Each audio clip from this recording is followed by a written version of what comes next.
All right. Good morning, Doug. We have a few interesting things to talk about, but of course, we have to start with the highlight. And there's a good one today from the Encyclopedia Britannica.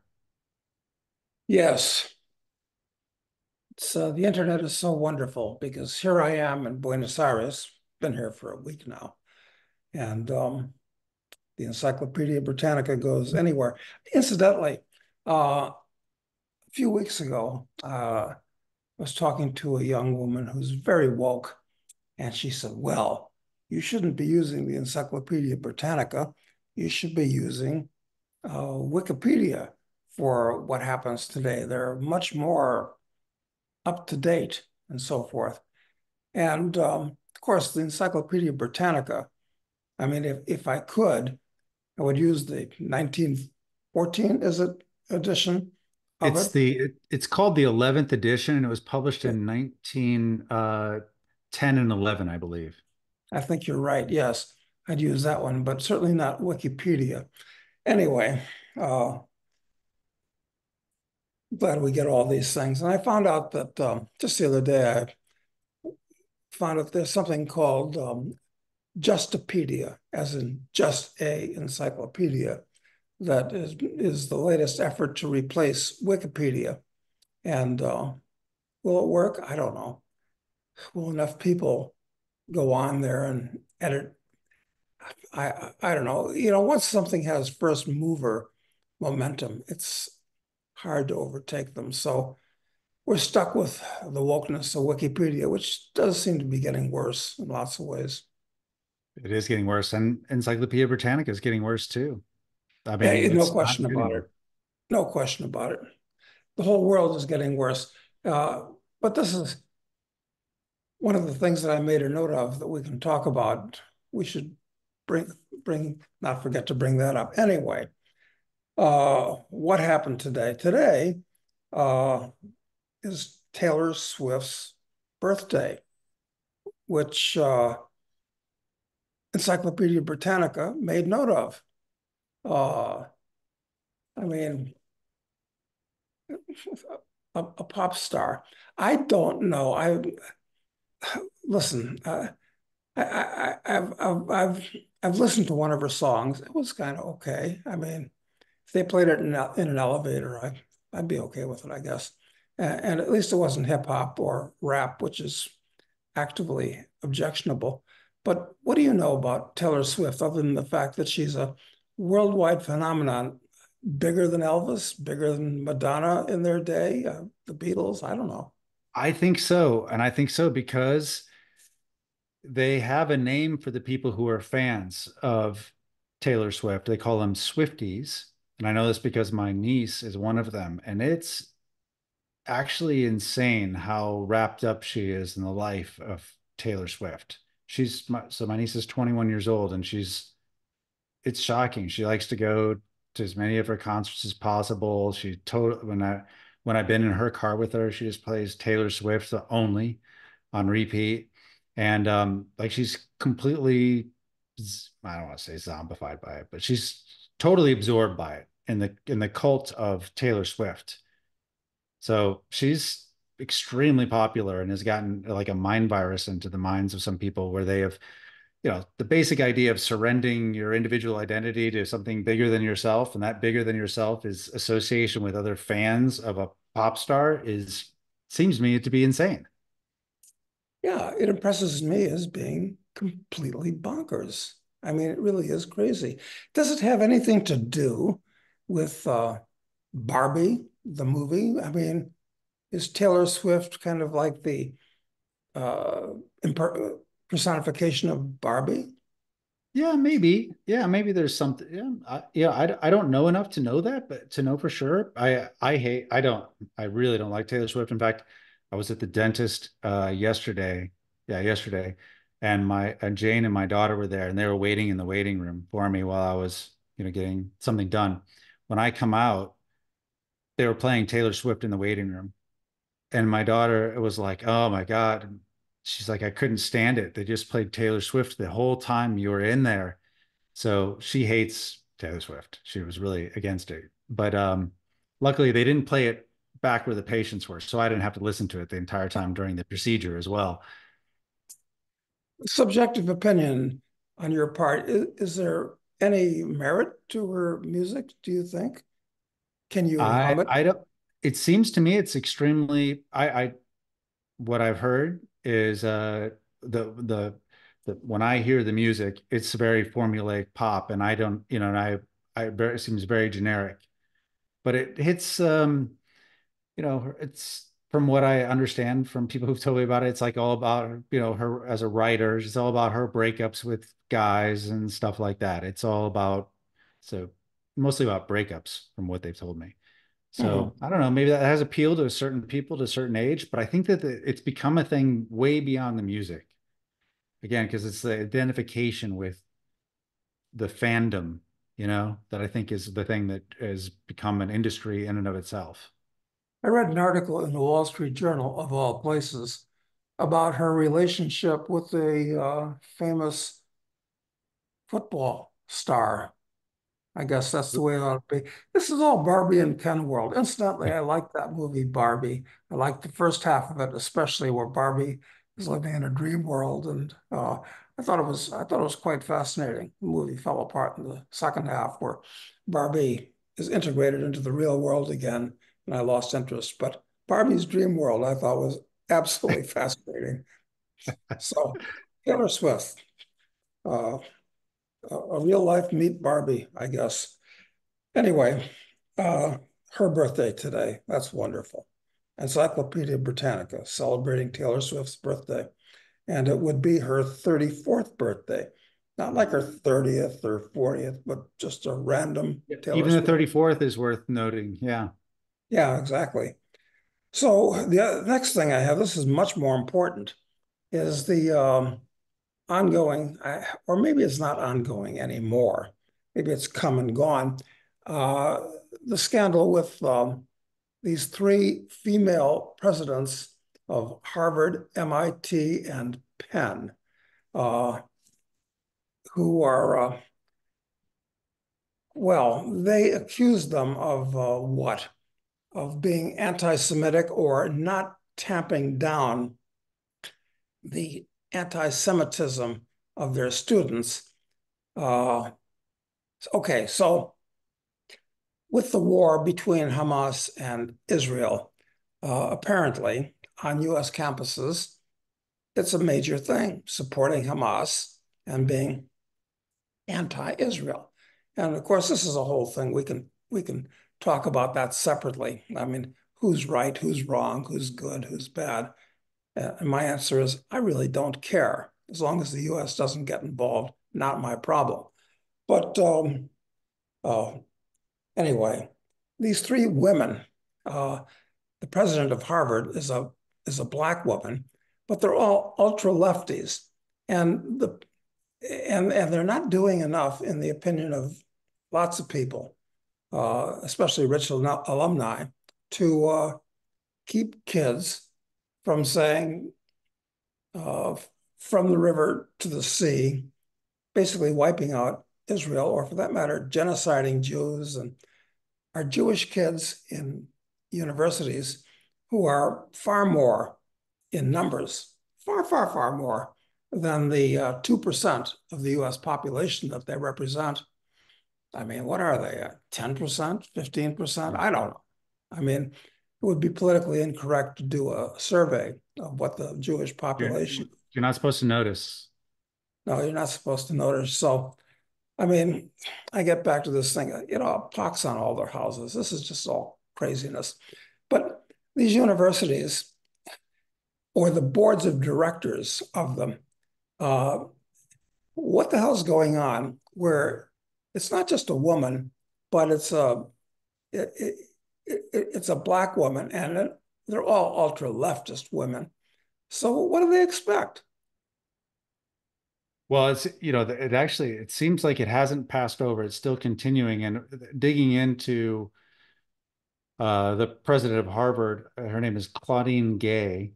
Apparently, she plagiarized big sections of her PhD dissertation, which is like the ultimate thing you cannot do. in college, I think, is plagiarism, right? I mean, like any even accidental thing that could be construed as plagiarism can get you, I mean, major penalties. But it's pretty clear that she did, and I can't find it at the moment. But apparently, they released a statement about it and gave her a pass. I read the statement from the Harvard trustees, and they're letting her skate basically on that. I mean, it's actually shameful. There's no excuse for what she did, as far as I can determine. Or what the Harvard board says that she did. I mean, they're letting her skate. No, she should be dismissed with prejudice. And this is just horrible. When you let people do something like that and you dismiss it, it degrades the whole thing, the whole experience, the whole Right. community. Rules for me and are they and not for me, I think, is that sets a precedent at supposedly one of the most prestigious universities in the world. Yeah, yeah, exactly. So it's part of the ongoing and still accelerating. I mean, there's pushback here and there and protests here and there, but still accelerating collapse of higher education. And we talked about this in the past, the fact that it's I've certainly said it many times, from starting with when I had an hour by myself on the Donahue show in 1980, uh, which you can Google and it's still there. And one of the things that the audience booed me on, they booed me for two things, but that was one of them, is when I told them that I was sorry that I misallocated 4 years of my time and what was then a large amount of money, but nothing like what the money is today to go to college, that you shouldn't go to college unless you have to for some reason. So I hope this whole thing, it's all going to blow up. It is, and if you surveys of Gen Z, their attitude toward college is totally different than it was for millennials at their age. Millennials had, received the generational wisdom of absolutely positively, getting into the best college possible. That's secondary, get a degree, and then life would fall into place after that. And it's proved not true for them. And we're seeing their experience, in real times. They're all well into the workforce at this point. Gen Z sees that and they don't buy it, not in the same way. So there might be cause for hope with Gen Z people. I think there is. I think there really is. I mean, people always shit on the generation, the subsequent generations. It's kind of natural, I think, that people tend to do that. But no, for them to realize the fraud that basically was being perpetrated on people regarding education, I think they see it, and I think they're less likely to fall for it. Well, and of course, a lot of the pushback is coming from rich alumni that are saying, "Well, I'm not going to give Harvard $100 million."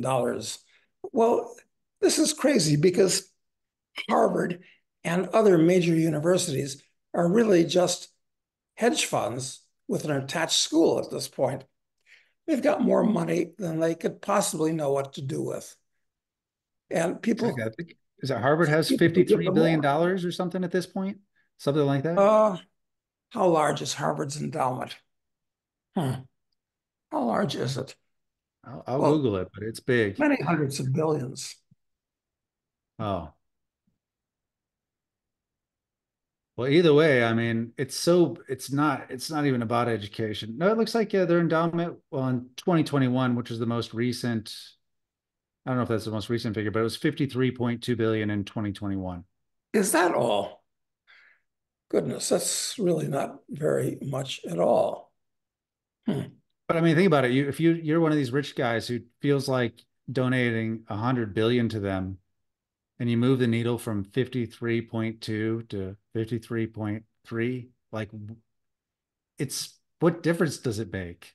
Why do they even do it at that point? Why do they, it has a no impact on there. It's just, I guess maybe it's ego satisfaction of some kind. Yeah, look, this is part of what Lenin said. These stupid capitalists, he said, they'll sell us the rope that we use to hang them. And these universities, of course, are actually rope. And the fact that kids are indoctrinated from figures of authority, they really think the things they're told are correct, and that's the way the worlds work, and that's what's right, and other things are wrong, and they believe it, and it's ingrained in them.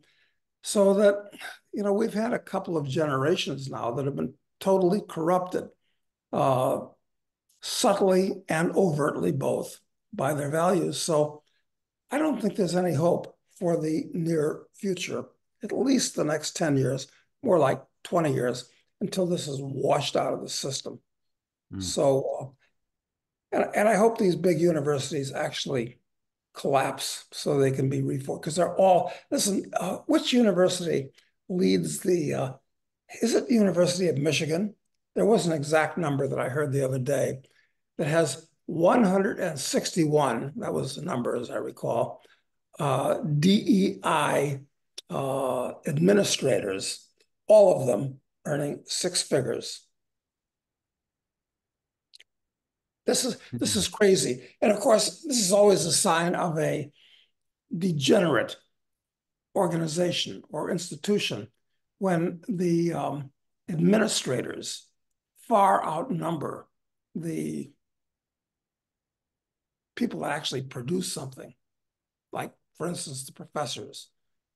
There are more Yeah, administrators than there are professors at these colleges. And there are probably too many professors anyway that generally only go into classes and relate with the students a few times a week. It's mostly teaching assistants that give canned lectures to the students. What a scam college is. at Harvard, they have 1,352 full-time administrators for every 1,000 undergraduate students. That's insane. I mean, each student could have 1.3 babysitters in the form of administrators. It's no, That's amazing. it's just, what a scandal. And if you give somebody like these 161 DEI proctors or whatever the hell they are at the University of Michigan, I think, uh, if that's the title that these people have, they make it their business to go out and justify their positions, which is to say, create chaos and do destructive things. That's right. They're incentivized to find problems and create division. I mean, they get paid to do it, and they're financed by the students to destroy themselves. It's amazing. And if somebody comes in, a proper president comes in and tries to fire them all wholesale, the university and the individual will be hit with every kind of lawsuit you can imagine for every kind of discrimination and racism and God knows what. So Yeah, these people are entrenched. It's going to be very hard to get rid of them at this point. it's got to flush the system entirely. It's the only way for them to go away, I think. Yeah, that's in many ways. This is why the collapse of the markets, which I hate to make predictions like this, but excellent chance. All these markets are just going to go down the toilet, and that will perhaps be the catalyst to. The cleansing agent the world needs. Sad to say. I don't want to see the markets go down like that, but I mean, the No, world needs it. no, the markets go down. Our personal standards of living will also drop. Exactly. It's like, and I used to say, well, don't worry about a depression. The real wealth in the world will still be here. It'll just change ownership. So if you position yourself properly, you can profit from the depression. Well, yeah, that's quite possible. I still believe that.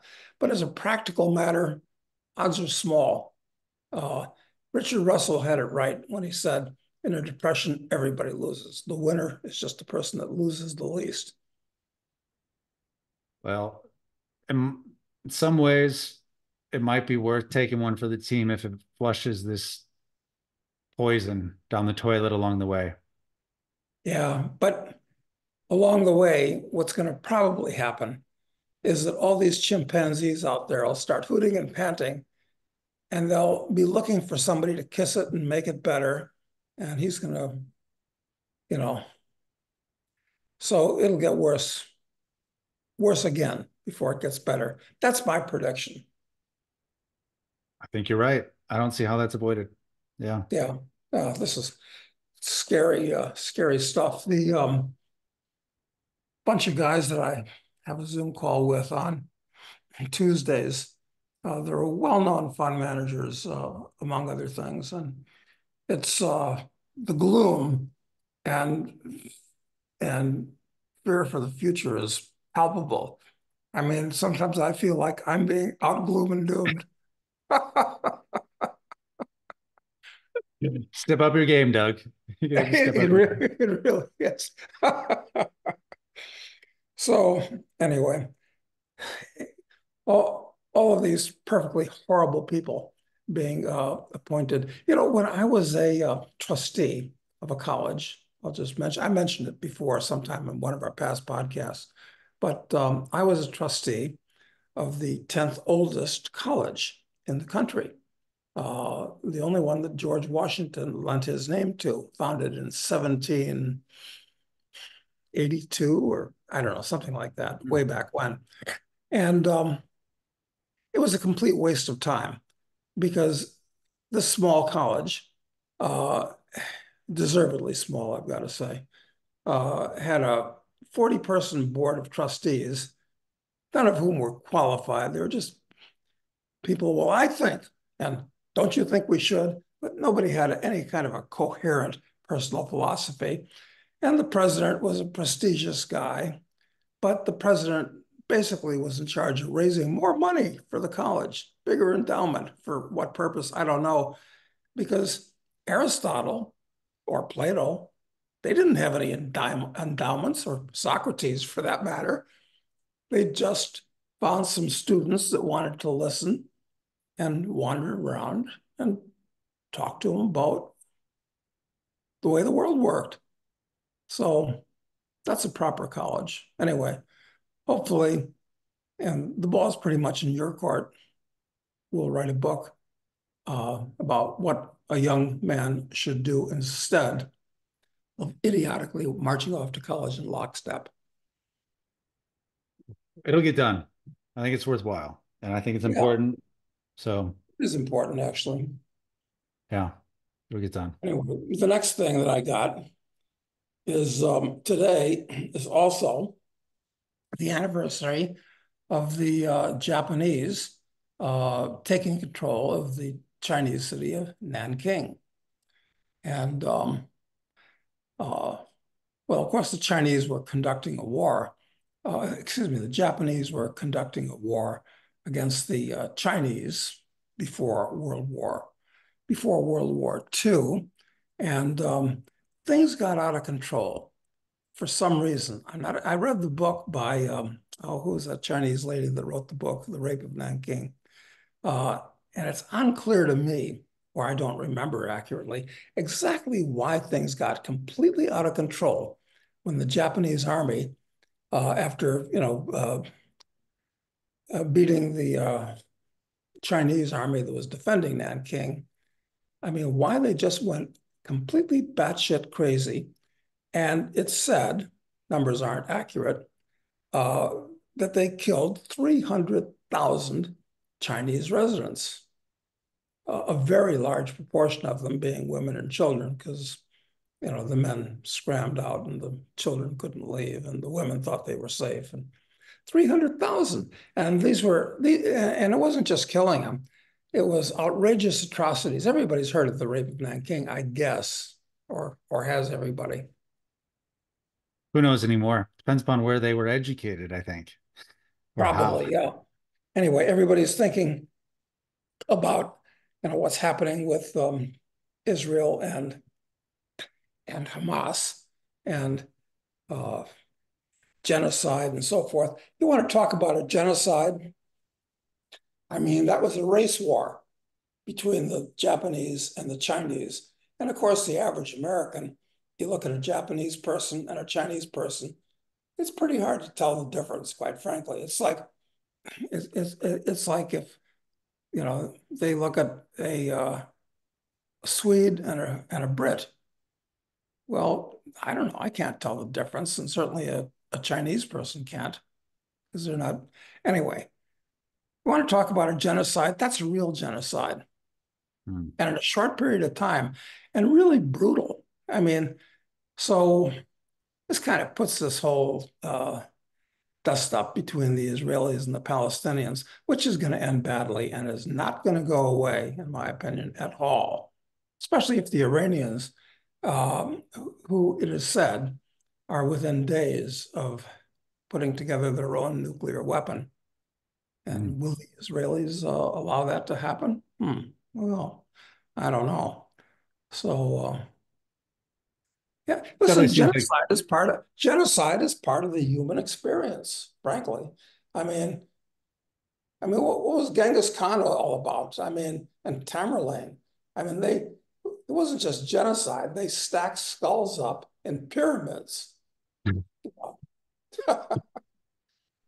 Obviously, after they decapitated their owners. I mean, this hysteria about, oh, it would be a genocide. I mean, if people looked at history, they don't have a clue what a real genocide looks like. I'm gonna have to read up on my rape of Nanking. I've read a bit about it before, but I kind of want to get in. I want to understand more about the specific atrocities. I know the Japanese use people in, lots of experiments. Did that happen there where they were doing these medical experiments on people, or was that elsewhere where they were doing that? No, that was elsewhere. Nanking was strictly the Japanese army going wild with the local population. Raping and pillaging and murdering. Yeah, which is traditionally what armies have always done throughout history, frankly. I mean, starting with the Assyrians, who were rather proud of it and memorialized it on their monuments, you Hmm. know, and the fact that they, skinned people. And I mean, they were noteworthy for being savage and brutal. So this is part of the human condition. And yes, Steven Pinker wrote this book about how the world has become a much mellower place over the years. Yeah, and in some ways that's true. And he has statistics that show it. But every once in a while, the cat gets out of the bag. And That's the problem with those statistics. It's all about the time you're measuring. Like he could just he's measuring just this honeymoon period, you know, as if it's yeah, the end, not just an interlude.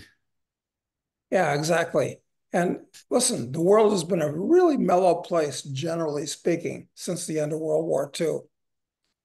But there's times that are not so mellow, and there's a certain amount of cyclicality to it. So anyway, uh, the rape of Nanking started today in 1937, which is goodness, we're closing in on 90 years ago. That's a long time. Long enough for everyone to forget, I think. Long enough for everyone to forget, exactly. And the other thing kind of relates to that is in 2003, this was the day that they found Saddam Hussein hiding in a spider hole in what was that city where he came from in Iraq? Did it start with an E? Was it that one? Uh, no, that would be Erbil in Iraq. Ah, I think it began with a B. Uh, anyway, they found it, and 3 years later, they had a show trial. I consider it a show trial uh, to prove him guilty of all kinds of crimes, and then executed him. But the fact of the matter is that yeah, Saddam Hussein was a criminal personality and a scumbag. Blah blah blah. Okay, not a good guy, but the same is true of just about every uh, head of leader, state. head of state, right? Exactly.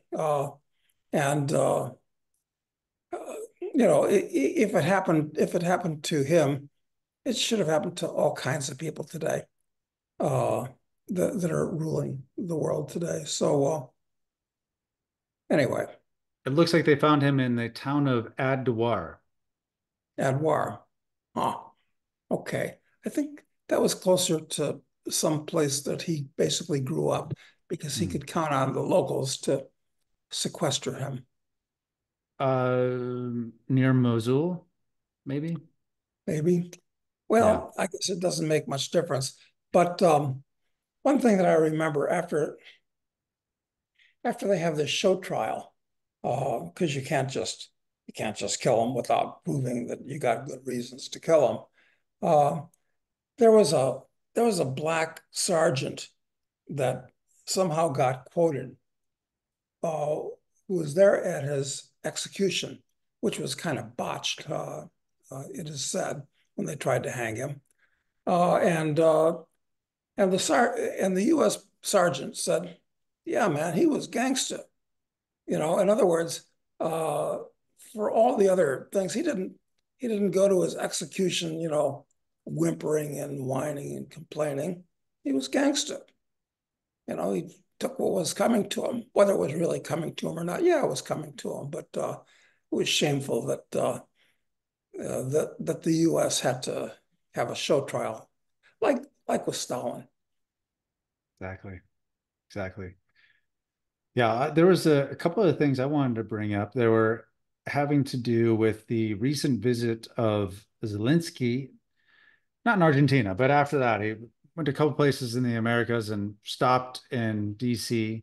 And there was this little clip that appeared with him on Fox News, I think last night. And let me actually share my screen so our viewers can see this because they really need, I think, to see this. Hold on, give me 1 second.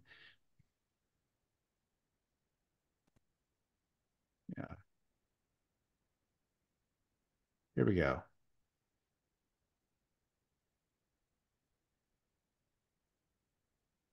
Say such person from government or mayors think about the war, think about how to defend our people.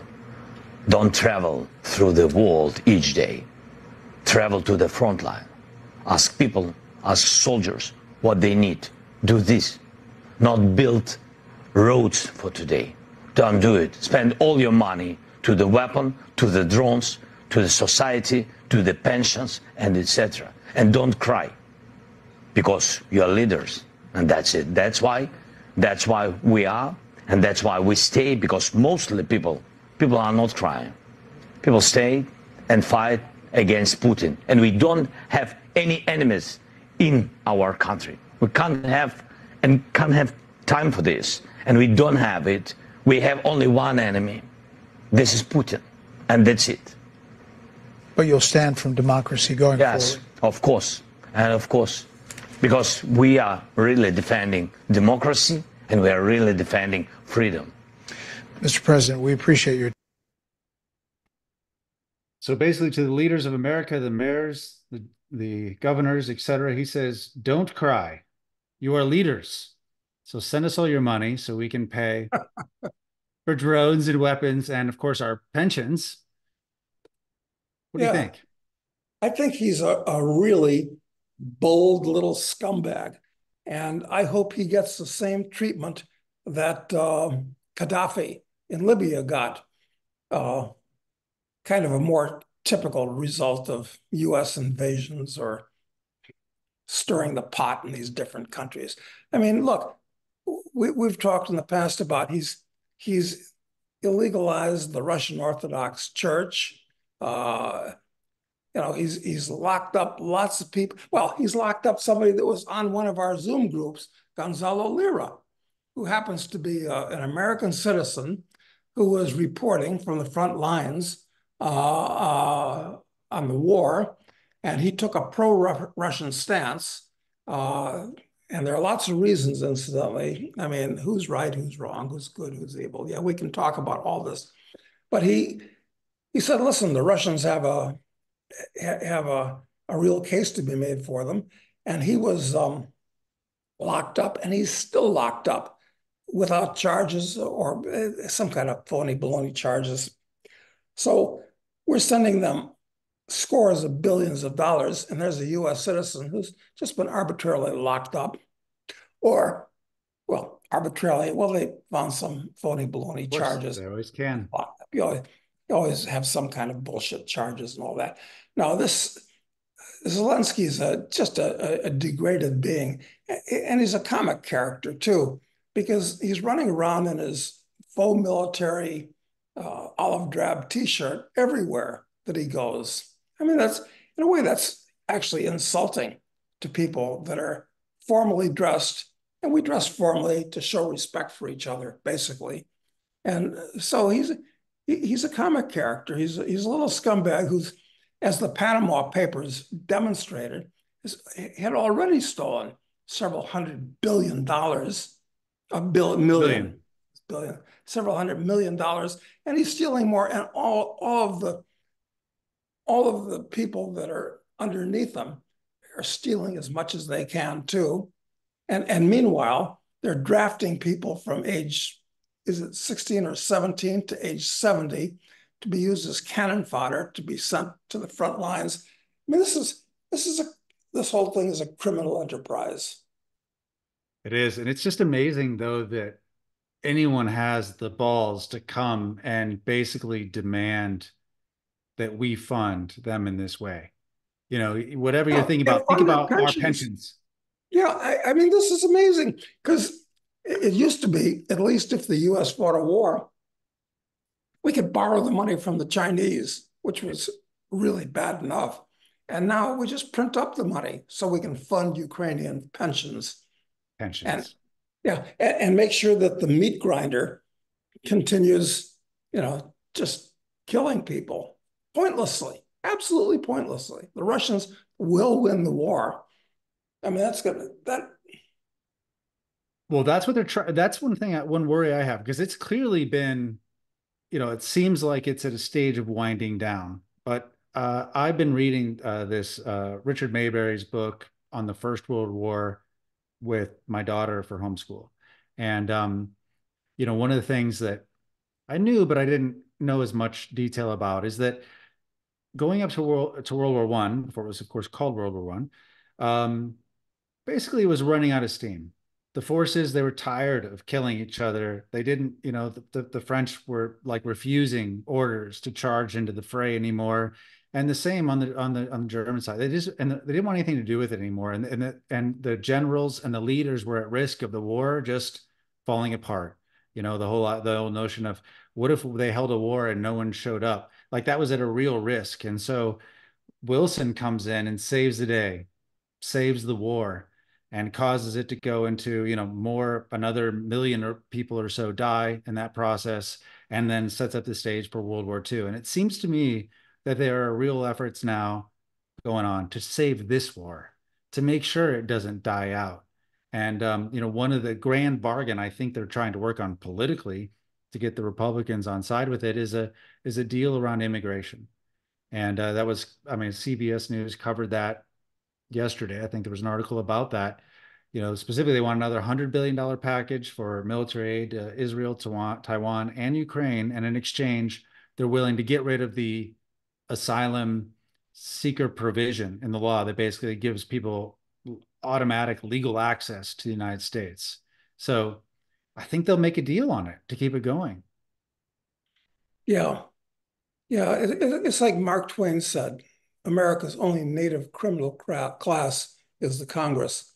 And it's much worse now, I think, than it was in Twain's day.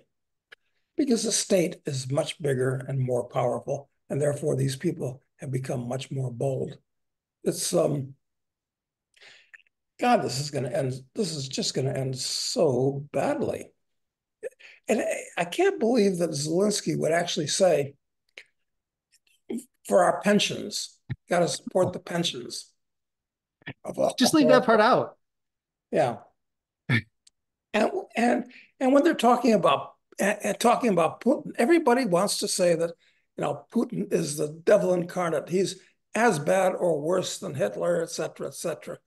All right, look, head of state, there are no good heads of state. well, with the exception of Milei here in Argentina, which there's still pretty good reason to hope that he's going to turn this country around.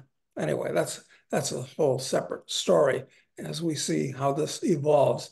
But but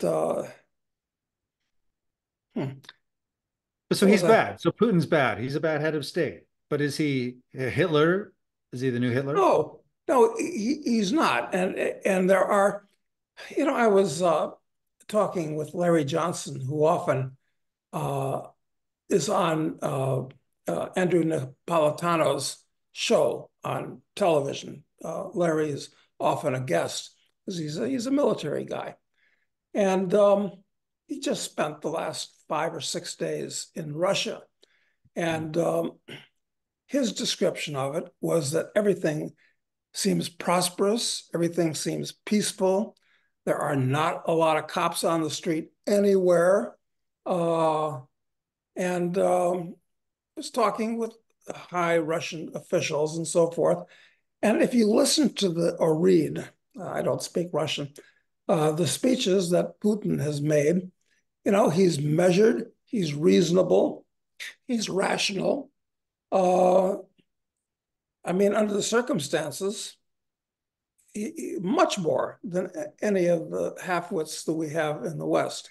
So all people know in the West is what they hear on television and read in the controlled media, including the Wall Street Journal. And God, the Washington Post, that fag, hag, rag, it's actually shameful. I subscribe to it on a bargain basis, which I won't renew. But it's fascinating reading the utter crap these people write and believe. And it is outrageous. It's not subtle. I mean, it's outrageous. it's the papers in Russia are not that bad, I don't think. Hmm. Yeah, no, it's like the Twilight Zone when you read the Washington Post. It's like this is not the same reality that I can see and observe around me. Yeah, it's actually turned out that the greatest danger to the world in general today, from every point of view, is not uh, America, which used to be a shining city on a hill way back when, but we're the biggest danger to the world in every way today. We really are. And the average And American thinks that it's business as usual.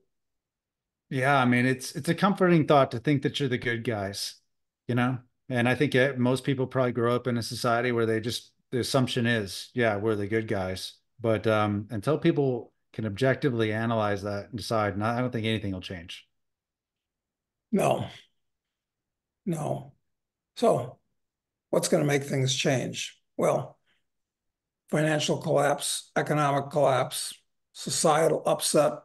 I mean, you mentioned immigration and the deal that the Republicans are cutting with other people in the Congress.